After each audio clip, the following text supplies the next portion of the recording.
বেশি বেশি দরুদ পড়লে কি ফায়দা হবে জানেন? কত দামি হয়ে যাবেন আপনি। খোদার কসম করে বলতে পারি, দরুদের এই আমলগুলি আপনাকে দুনিয়া ও আখিরাতের বাদশা বানিয়ে দেবে। আপনার সকল দুঃখ পেরেশানি দূর হয়ে যাবে, সকল অভাব অনটন থেকে দ্রুত নিষ্কৃতি পাবেন। আপনার যত দুশ্চিন্তা আছে দরুদের বরকতে সব দূর হয়ে যাবে ইনশাআল্লাহ। দরুদের ওজিফাটি কিভাবে করবেন, কখন করবেন, কতবার করবেন বিস্তারিত জানার জন্য অবশ্যই শেষ পর্যন্ত মনোযোগ দিয়ে শোনার অনুরোধ রইল। বিশেষ করে 7 বছরের একটি মেয়ের দরুদ শরীফের ব্যাপারে বলবো। এই দরুদ শরীফটির শক্তি দেখে বিশ্বের সব মানুষ পাগল। প্রিয় বন্ধুরা, দরুদের একটা বড় ফায়দা হলো যখনই আপনি শুধু সাল্লাল্লাহু আলাইহি ওয়াসাল্লাম পড়বেন, এখানে হাত খোলার মোড়ে পাঠ করলেন, একটা সেকেন্ডের ভেতর আপনার বাবার নাম সহ একজন ফেরেশতা এই দরুদ সালামের হাদিয়া মদিনায় হুজুরের রওজায়ে আতহারে পৌঁছে দেবে। আপনার বাবার নাম সহ আল্লাহর হাবিবের রওজায় গিয়ে যখন বলবে, ইয়া রাসূলুল্লাহ, আব্দুল করিমের ছেলে আব্দুল রহিম আপনার উপর দরুদ ও সালাম পাঠ করেছেন, সাথে সাথে দয়াল নবী সাল্লাল্লাহু আলাইহি ওয়াসাল্লাম সালামের জবাব দিয়ে দেন। রাসূল সাল্লাল্লাহু আলাইহি ওয়াসাল্লাম যখন ওয়ালাইকুম আসসালাম ইয়া উম্মতি বলে সালামের জবাব দিবেন, এর থেকে বড় দোয়া পৃথিবীর জমিনে আর হতে পারে না। সারা দুনিয়ার সকল অলি গৌস কুতুব বুজুর্গের দোয়া যদি এক পাল্লায় রাখা হয়, আর অন্যদিকে নবীজি সাল্লাল্লাহু আলাইহি ওয়াসাল্লামের দোয়াটি এক পাল্লায় রাখা হয়, খোদার কসম রাসূলের দোয়ার পাল্লাটি ভারী হবে, এতে কোনো সন্দেহ নেই। আরেকটি দরুদ হলো জাযাল্লাহু আন্না মুহাম্মাদান মাহু ওয়া আহলুহু। এই দরুদটি শুধুমাত্র একবার পড়লে 70 জন ফেরেশতা 1000 দিন পর্যন্ত তার জন্য নেকি লিখতে থাকে। সুবহানাল্লাহ। জাযাল্লাহু আন্না মুহাম্মাদান মাহু ওয়া আহলুহু এর অর্থ হলো আল্লাহ পাক হযরত মুহাম্মদ সাল্লাল্লাহু আলাইহি ওয়াসাল্লামকে আমাদের পক্ষ থেকে তিনি আমাদের উপর যতটা হকদার সেই সংখ্যানুপাতে তার প্রতিদান দিন।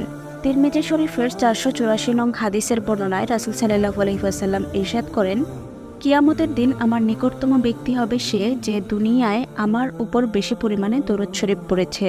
মুজাম্মুল কবিরের 4480 নং হাদিসের বর্ণনা, হুজুরপুর নূর সাল্লাল্লাহু আলাইহি ওয়াসাল্লাম ইরশাদ করেন, যে এটা বলে আল্লাহুম্মা সাল্লি আলা মুহাম্মাদ ওয়া আনজিলহুল মাকআদাল মুকাররাবা ইনদাকা ইয়াউমাল কিয়ামাতি, তার জন্য আমার সুপারিশ ওয়াজিব হয়ে যাবে। তাছাড়া 7 বছরের ছোট্ট মেয়ের একটি অলৌকিক ঘটনা শুনলে বুঝতে পারবেন এই দরুদ শরীফের শক্তি কেমন। আফ্রিকা মহাদেশের মরক্কোর তৎকালীন অনেক বড় বুজুর্গ, যিনি 12,636 জন আল্লাহর ওলির শায়ক, যার নাম সুলাইমান জাজুলি রাহমাতুল্লাহ আলাইহি। একদিন তিনি মুরিদদের নিয়ে কোথাও যাচ্ছিলেন।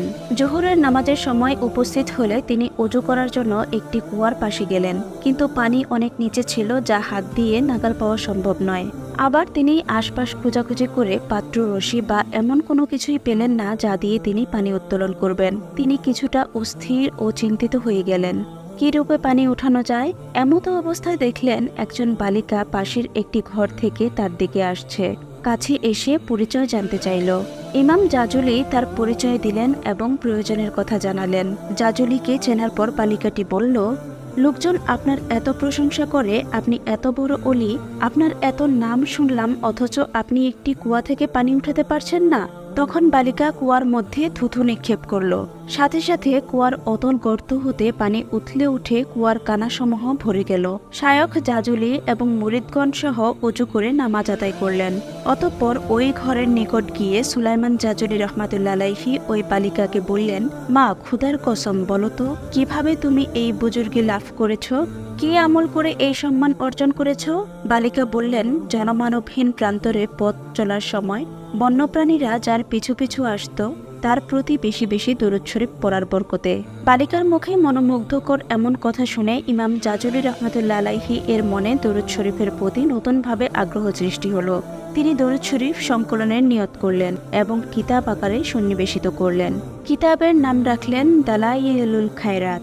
বালিকাটি যে দরুদ শরীফটি পড়েছিল তার নাম সালাতুল বীর বা কুয়ার দরুদ।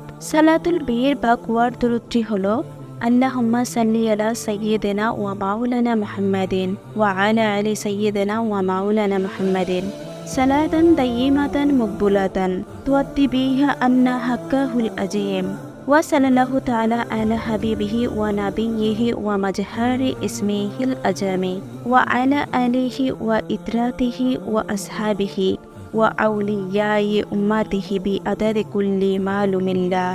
দরুদটি উল্লেখিত আছে দালাইলুল খায়রাত বইয়ের 294 নং পৃষ্ঠায়। এই দরুদ শরীফটি প্রতিদিন 3 বার পাঠ করবেন। আর সাথে সাথে যখনই অবসর থাকবেন, হাঁটতে বসতে চলতে ফিরতে নবীজির উপর দরুদ পড়বেন। ছোট্ট এই দরুদটি পড়তে পারেন সাল্লাল্লাহু আলাইহি ওয়াসাল্লাম। আর সুলাইমান জাজুলি রহমাতুল্লাহ আলাইহি দরুদের কিতাব দালাইলুল খায়রাতের মধ্যে সপ্তাহের 7 দিনের আলাদা আলাদা দরুদের আমল আছে। সেই কিতাবটির বাংলায় অনুবাদ হয়েছে, সেটি সংগ্রহ করে সেটিও পড়বেন। বিশেষ করে শুক্রবারের দিনের যে দরুদগুলি সেই কিতাবে আছে, সেটা আমল করলে রিজিকের দরজাসমূহ খুলে যায়। মরক্কোর বিখ্যাত হাদিস বিশারদ শায়খ আব্দুল্লাহ আত-তালিদি রহমাতুল্লাহ আলাইহি বলেন, পূর্ব থেকে পশ্চিমে লক্ষ লক্ষ মুসলমান এই কিতাবটি যাচাই করেছেন। এর কল্যাণ এবং উপকারিতা বহু শতাব্দী থেকে পরীক্ষিত।